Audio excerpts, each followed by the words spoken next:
Pourquoi les tentations de la sexualité, du sexe, de l'argent et le défi de gestion de ton temps ont un lien direct avec ta prière? La première question que j'aimerais te poser, c'est comment combattre ces schémas de pensée envahissantes dans ta vie? Vous savez, Dieu a toujours utilisé la prière pour nous aider à orienter nos désirs de manière appropriée. Il l'a fait pour les anciens Israélites. Pour moi, ça a été vraiment une révélation quand j'ai compris cela dernièrement, en fixant même des règles alimentaires très strictes. On voit souvent la loi ou les règles comme quelque chose de négatif. Par exemple, il se distinguait entre ceux qui étaient purs, le kasher, et ceux qui ne l'étaient pas. Ça avait des avantages en fait sur leur santé. Et, et c'est aussi une question de vie sociale. Alors, je suis pas d'accord avec tout, je fais pas ces choses aujourd'hui, mais je comprends comment en fait et pourquoi Dieu a fait cela, ce que j'aimerais vous euh, partager. Imaginez à chaque fois qu'un juif mangeait, il savait qu'il pouvait partager, qu'il pouvait partager son repas. C'était super important. Dieu avait aussi introduit des périodes de jeûne comme discipline spirituelle. En fait, pour montrer comment dominer nos pulsions alimentaires primaires. Et pour moi, c'est vraiment mon cœur. Si vous avez envie de recevoir ce genre de message, notamment, on fait une newsletter chaque semaine, vous recevez un message, vous aurez dans les liens. Si vous avez à cœur, n'hésitez pas, ça va vraiment vous bénir. La deuxième, c'est la discipline spirituelle et les lois morales. Dieu a également donné des recommandations strictes, et j'utilise vraiment ce mot, concernant les relations sexuelles. Ça commence avec la circoncision d'Abraham. Et ça continue avec avec des interdictions très claires. Je vais donner des exemples. Il est dit, tu ne commettras point d'adultère. Exode 20, verset 14.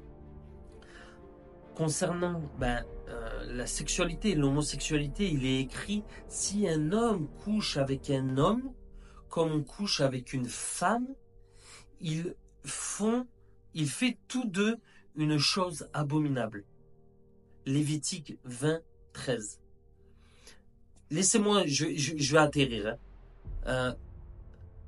Et pour le voyeurisme, il est dit, tu ne découvriras point la nudité de la femme de ton prochain. Lévitique 18. La loi allait même jusqu'à préciser quand les relations sexuelles étaient permises. Par exemple, un homme pouvait avoir des relations intimes avec sa femme après son cycle menstruel. Lévitique 15, 19, 26. En gros, pendant les Raniania, tu le fais pas. Si tu suis ces commandements, ça permettait en fait de couple d'avoir plus d'enfants. Ce qui est une bénédiction. Laissez-moi vous partager un autre aspect. Pourquoi tout ça est en lien? L'importance de la prière et du Shabbat dans leur vie quotidienne. Les Israélites prenaient le temps de prier 3 fois par jour. Ils observaient aussi le Shabbat pour se reposer et réfléchir, ce qui était bénéfique pour eux et leur famille. Dieu devenait alors central dans leur culture. Ils ne priaient pas. Je crois que je vais faire 2 vidéos pour partager sur ça, tout ça. Leur vie était vraiment centrée sur l'observation des commandements de Dieu. Plus ils prenaient Dieu au sérieux, plus leur cœur était touché et influençait ainsi leur alimentation, leurs relations sexuelles et leur gestion de foyer et de leur temps.